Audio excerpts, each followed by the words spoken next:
Hello! Today I will show you how to draw a box without measuring. It's very easy. You have your block-in with some guidelines provided. We're going to put those guidelines on the final drawing because we're going to focus on the final drawing. First, get out your scissors and let's cut a little space around this foot.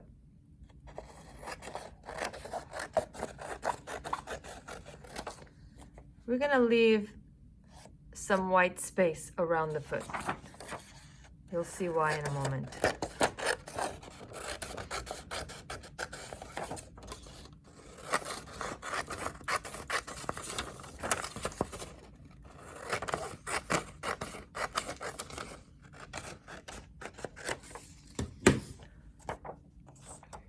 Now let's tape a little piece of tape on the side.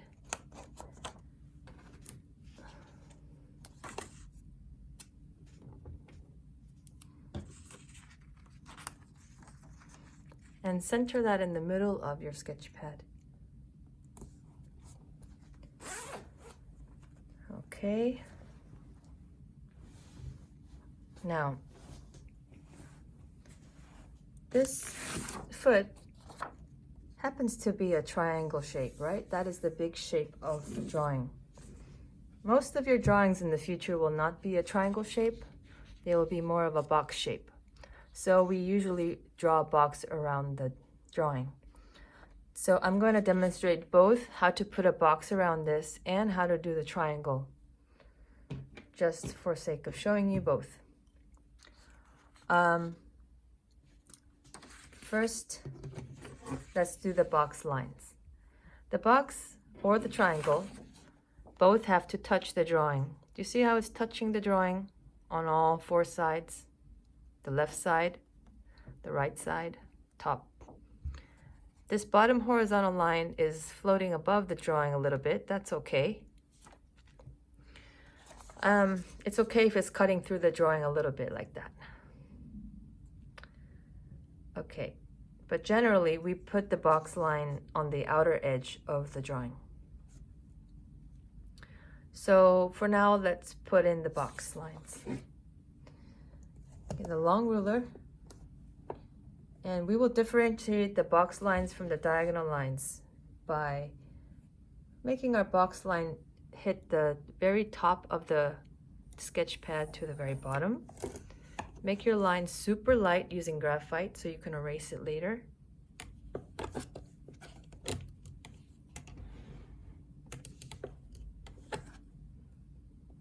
This is the tip of the toe.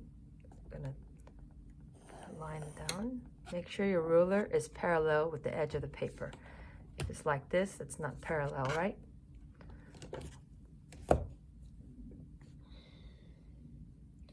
Just like the block-in, the horizontal is going through the middle of the platform, so I'm just going to do it that way. Put your line all the way across to the edge of the papers. Top of the foot is here.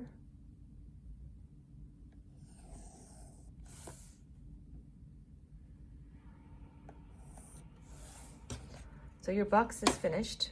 Now let's do the diagonal envelope line. This envelope line and this envelope line are both meeting at the corner, right corner of the ankle. And so is this plumb line in the middle. Let's start with the plumb line. Starting from the corner, vertically down. Plumb line has to be vertical.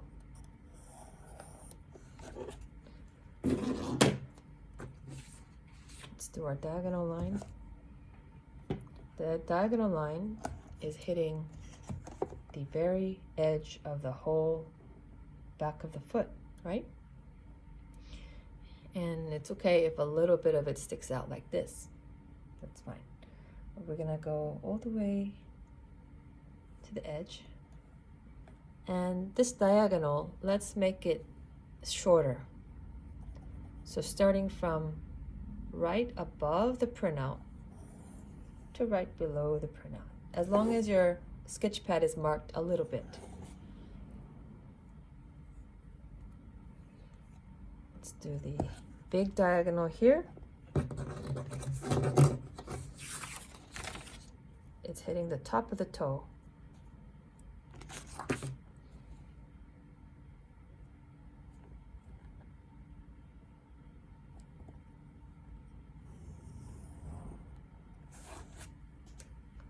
So your two diagonals are finished, right? Now we can lift this printout off the paper, and voila, you have the lines there that you can connect. So once you connect these, you're done. So the box lines first. You can see the box lines are all the way across, so easy to see them.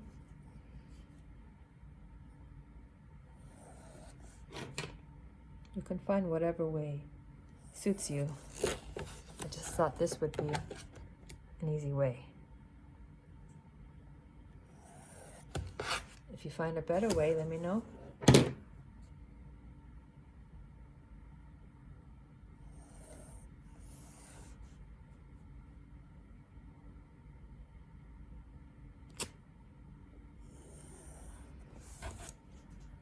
Look at that. Your guidelines are all ready to go. Now you can just place your drawing right next to your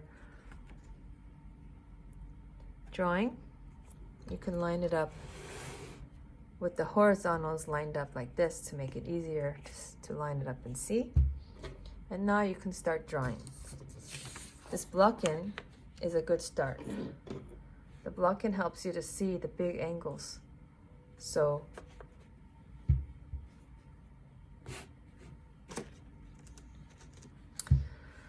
you can start drawing from the crosshair where any two lines cross. Here is a crosshair, the horizontal and vertical, and here is a crosshair where this guideline crosses with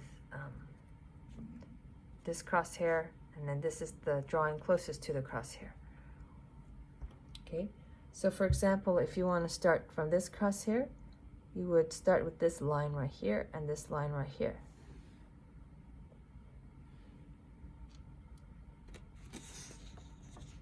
And so see, this is the plumb line here. It helps you to see this angle. And now you want to switch to your charcoal if you have charcoal, your HB or your hard charcoal, and you will make a small line indicating the shadow block-in, because this shadow shape is a shape that is blocked in here. Go up.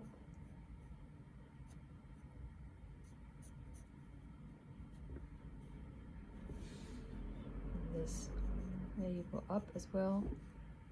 And this blocking needs to be done so lightly because you basically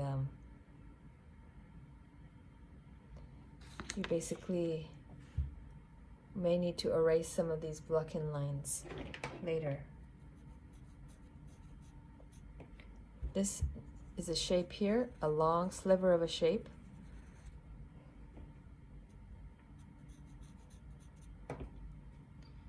And notice that here's a triangle and here's a crosshair. So I'm going to start drawing that triangle in.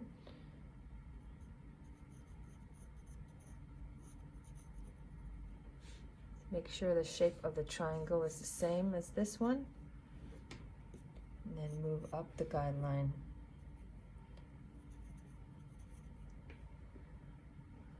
This is a angle break convex curve. And you want to know, where does that curve touch the guideline? You can do it by eye, but of course it's good to measure also. So you can take a little index card or post-it, and you can go against the corner of the crosshair here, the corner of your post-it, so we can see how far is it from the corner of the crosshair to that angle break. You mark your post-it, then you come here to that same place and you mark. And that's where the corner of this shape ends. Now you can finish the shape.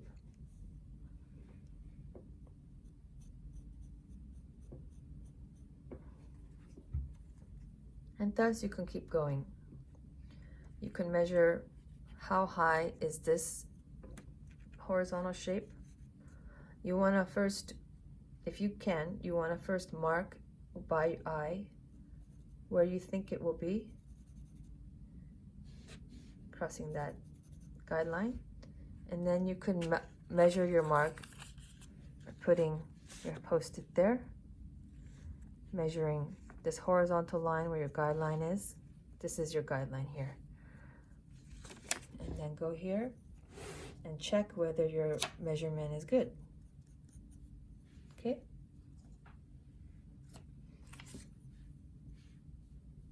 All right, so that's how you go on.